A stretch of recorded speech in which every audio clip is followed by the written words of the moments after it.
I would do cocaine in the bathroom at work. I would do cocaine in the stairwells at work. I would do cocaine in RVs. I would do a lot of cocaine in my truck. I would normalize cocaine usage at work, and it was one of the easiest drugs that I could do at work. And I did it all the time at work. I was an addict. I would never admit that I was an addict. I just like to have fun. This is going to give me a little bit extra boost. And that's how I looked at cocaine. This was what my life revolved around. I needed cocaine to be normal. I needed cocaine to be outgoing. I needed everything about cocaine. I could control how it made me feel. It could flip that light switch and I would be the person I wanted to be at work. I was in sales, and in sales, cocaine use is very normalized, and it is. Again, I don't share this to glamorize any kind of substance abuse or anything of that sort. I am a recovering cocaine addict. And one of the things that I don't think people really realize is how many people use cocaine at work. This is a very commonly used drug. Cocaine is not like any other drug. You're not going to catch usually people using meth at work. You're not going to catch them doing crack at work. You're not going to catch them doing heroin at work because they're not going to be there very long. Cocaine, though, on the other hand, especially in professions that do make a decent amount of money, is very prevalent. And so in RV sales, it was very prevalent. I worked with other sales managers who did just as much coke, if not more than I did. So it was something that was normalized. I always would plan every day that I knew I was going to do it. And I would put it in different areas. I always had some cocaine on me. So if you were to ever check my pockets at work, you'd find most likely coke on me. I would get cocaine to the receptionist. She would end up doing cocaine with me also. So I would usually give her a gram or whatever. And I would keep cocaine in my truck. I never would buy a lot of cocaine at a time. I would buy an 8-ball. And that's why I always tell people, I do 1 to 2 8-balls of coke in a day. Because I never did more than that. Because if I bought a lot of cocaine, one, I'm going to use it all as an addict. And now I kind of have to look at myself and be like, it's more of an eye-opener that you're an addict. When you're buying just 8-balls, it's really not that much. And that's the way that you justify it, is it's not that much.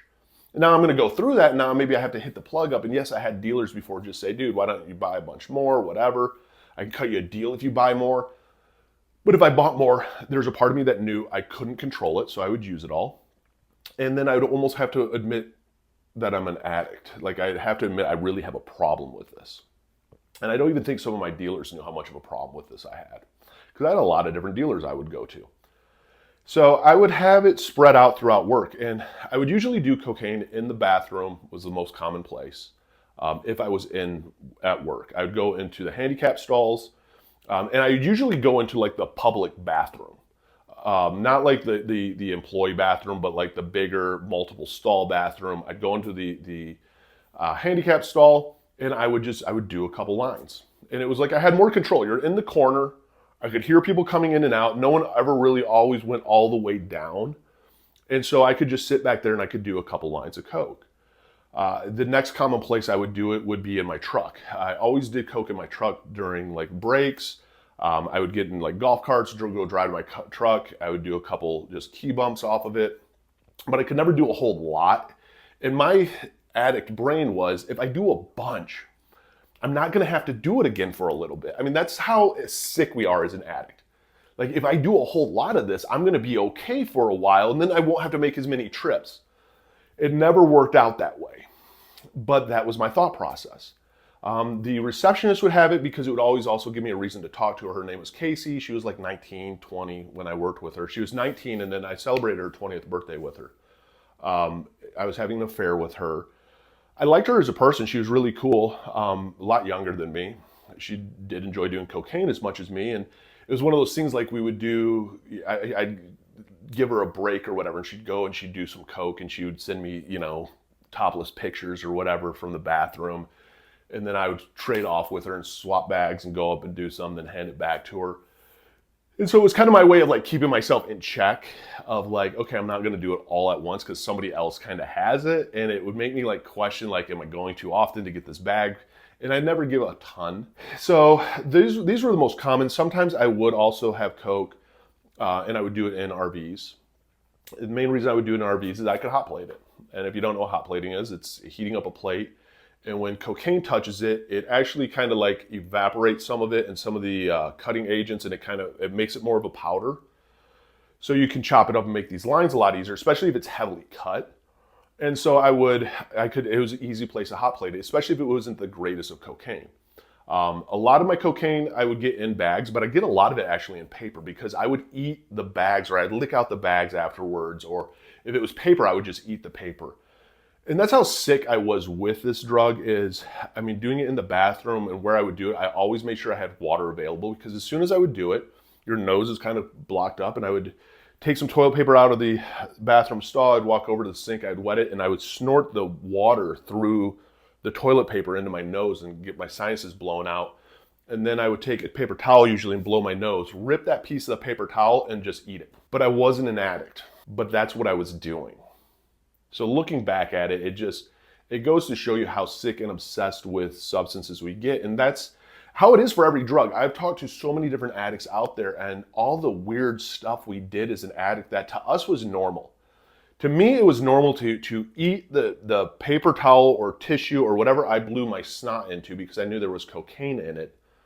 That was normal to me. In any sane person's brain, you're not going to do that. But that's how normalized I made it. This was all done at work. And it's amazing that the more that I had I didn't really care factor going, the more I would push it and risk it and push it to more of these extremes that I never cared if I got caught. I always thought if I got caught, I could talk myself out of it. If I got caught, they're not gonna fire me. I thought I was invincible. And I really did. I never got fired for drugs at work. I got fired for having an affair. I got fired because of, like, me and other managers maybe didn't get along.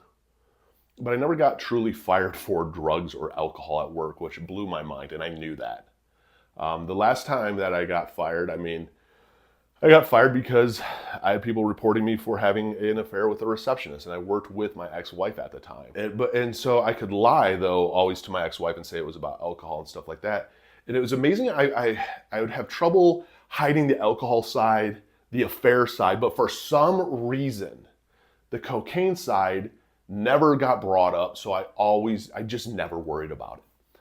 I never would have thought twice. I would do cocaine in the morning in my truck, and I would always do it in the open, so I could always see my surroundings. So like in my truck, in a parking garage, kind of in the corner facing out, I can see everybody kind of coming. There's no stairwells. No one's gonna sneak up on me. It was how normal I made doing cocaine at work. It got to the point where if I wasn't high at work, people thought something was wrong with me because it did become so much about my personality. I would become very erratic. You either got me and I was in this amazing mood and we're going to conquer the world, or I was irritable, twitchy, just because guess what? I'm coming down from it. And that was a part that a lot of people never fully picked up, just thought I was a whack job. And again, being even ADHD, the cocaine affected me so differently than it did other people, where it gave me a lot of focus. I mean, whenever I would get massively on these runs with cocaine, I would stop taking my ADHD meds. And this would give me my focus. And that's how I looked at it. Every drug I did, I looked at as like a medication to make life easier. And if I could justify it that way, it wasn't a problem then. And that was my sickness. That was my sickness as being an addict. And that's why I share, because I think so many of us as an addict do that. One of our sickest traits is how normalized we will make it, and we'll protect it because we bought into this, how it's normalized. You don't understand. You don't get it.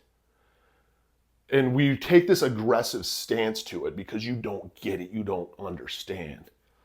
When in reality, there's nothing normal about this at all. And you can't wake up anybody. We have to wake up for ourselves. You have to wake up one day and just decide, I don't want to do this anymore. I don't want to use anymore. And then you have to go to work and you have to find what works for you, whether it's going into rehab or inpatient treatment, outpatient treatment. Download Sunflower Sober. It's a great app. It's always tagged down below. Go to sunflowersober.com, download it, and start tracking your days of sobriety. Start talking to Sam, the AI sponsor. Get into the community and start talking. Start journaling, going to AA meetings, NA meetings, Al-Anon meetings. There's a lot of different meetings out there. So find meetings that work for you, and they don't all have to be religious, and you don't have to come up with these excuses. It just helps to be around others. Going to a doctor, psychiatrist, therapist, sometimes getting back on your meds maybe that you quit. You know, going to EMDR therapy or CBT therapy. I think there's a lot of trauma for a lot of us. That is why we hide and go into addiction, is because of the trauma. And that's why I share, is to remind people that we do recover. I never thought I was going to get sober. I never wanted to get sober until I finally, out of the blue, one day, it all changed. And I finally decided, you know what, I need to give this a shot. And I did. And it was the best decision I ever made. And so for anyone out there struggling, doesn't think they can get sober, you can. It's a lot of work, man. You got to fight for it, but you can get sober, and it's definitely worth it.